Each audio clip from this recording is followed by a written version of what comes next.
All right, so let's get right into it. Everyone knows the name Jack the Ripper, but what if I told you that 3 years before he ever terrorized London, an even more terrifying mystery was unfolding right in Austin, Texas?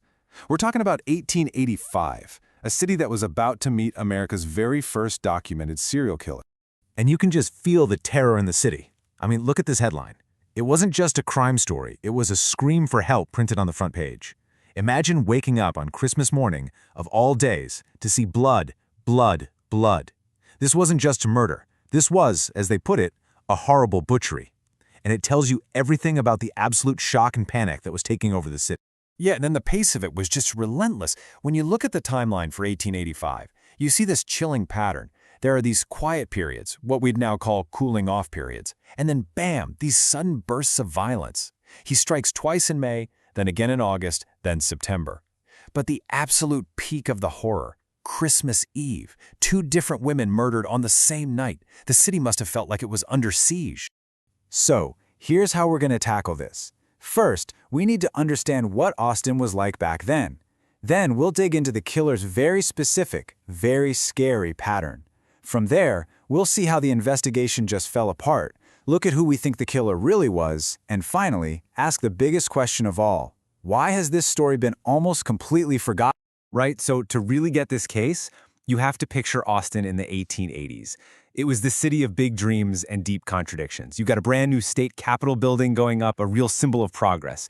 There's this sense that they're building a new, more modern South. But underneath all that hope, this city was completely, totally unprepared for the nightmare that was coming. Exactly. That veneer of progress was paper thin. On one hand, you have a booming economy, but on the other, you have simmering racial tensions, a growing criminal underworld, and, get this, a police force of only 12 men. 12! And none of them had any real training in detective work. It was this volatile mix that basically created the perfect hunting ground for a predator to move through the shadows completely undetected. You know, eventually he got a nickname, the Servant Girl Annihilator. And it's a chillingly accurate name, but here's the crazy part. It was coined decades later by the writer O. Henry, who was actually living in Austin at the time. Back in 1885, the police just couldn't wrap their heads around it.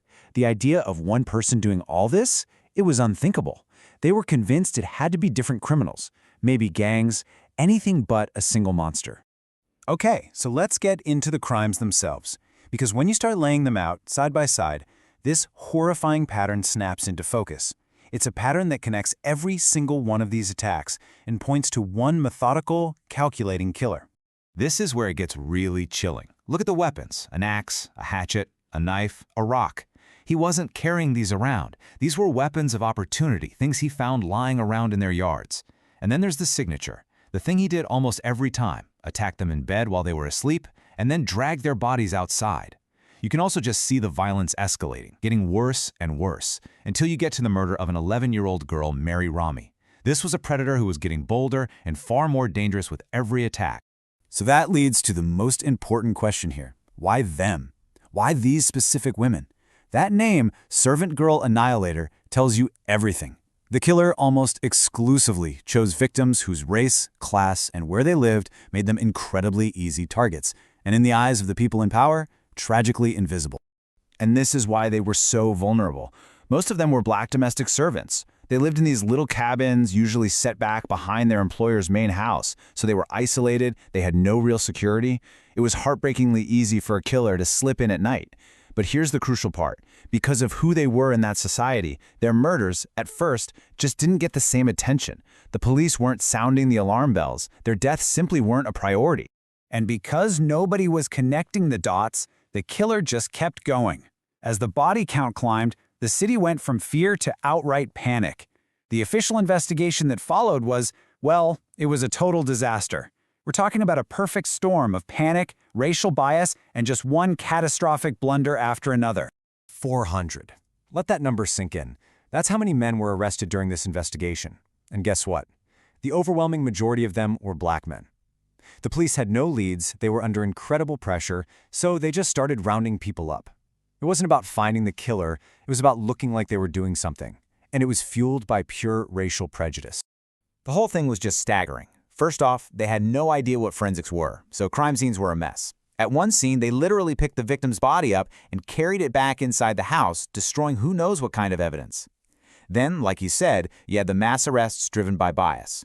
But it gets even uglier. They beat confessions out of suspects, threatened them with lynch mobs, and to top it all off, when the killer finally did target 2 white women, the police completely ignored the pattern they'd been seeing.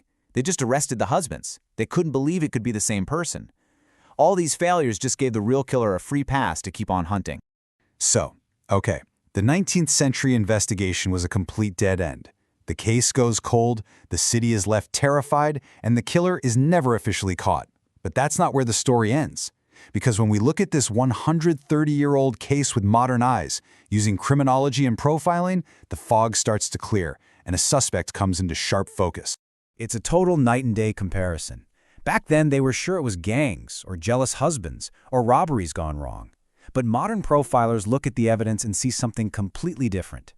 They see the consistent behavior, the weapons of opportunity, attacking people in their beds, dragging them outside, and they say, no, this is the work of one person, a single serial killer, who wasn't motivated by money, but by the twisted need for power, control, and sadistic violence. And that modern analysis leads us to one person, a man named Nathan Elgin. The circumstantial case against him is just incredibly powerful. First, the timing. The murders stop cold, right after Elgin is killed by police in February 1886. And why was he killed? Because he was violently attacking a woman. Then there's the geography. He worked as a cook right on Congress Avenue, the epicenter of the murder zone. And he fits the profile to a T, young, strong, and living right there in the community. But here's the detail that takes it from strong suspicion to something much more concrete. It's a piece of physical evidence that was buried in old court documents for decades. When doctors performed an autopsy on Elgin, they found something unusual. He was missing a small toe from his right foot. And boom, there it is. This is the clincher. The killer often left barefoot tracks at the crime scenes, and hidden away in later court testimony, the sheriff himself, Malcolm Hornsby, stated that they had made a plaster cast of Elgin's unique 4-toed foot. And that cast was a match for bloody footprints found at the Eula Phillips murder scene and was similar to tracks from the Mary Ramey scene. They had them. They just didn't close the loop publicly. Okay, so if the evidence pointed so strongly to one man, even back then, how is this not a bigger story? Why isn't the Servant Girl Annihilator a name every true crime fan knows? How did America's first serial killer just vanish from history? Well, it's a perfect storm of reasons, really. First, and this is the most tragic part, the victims themselves were marginalized. They were poor, black women, and their stories were seen as disposable at the time. Then there was no big trial for Nathan Elgin to give the public a sense of closure. He was dead. Instead, everyone got distracted by the circus-like trial of one of the victims' husbands. And just a few years later, Jack the Ripper hits the scene in London, the media capital of the world, and this story from a small Texas city just gets completely buried. For a lot of ugly reasons, it was a story America was ready to forget. Looking back at this case now, it really forces you to think. It's such a stark reminder of how justice and what we choose to remember as a society is so often tied to the race and social class of the victims. And it shows us that this kind of serial violence, this predatory evil, isn't some modern phenomenon. It's been a dark part of the American story for a very, very long time. But in the end, the most important reason to tell this story is to remember their names. Molly Smith, Eliza Shelley, Irene Cross, Mary Ramey, Gracie Vance, Orange Washington, Susan Hancock, and Eula Phillips. For more than a century, they were just footnotes in a forgotten case. But they were real people, and their lives mattered.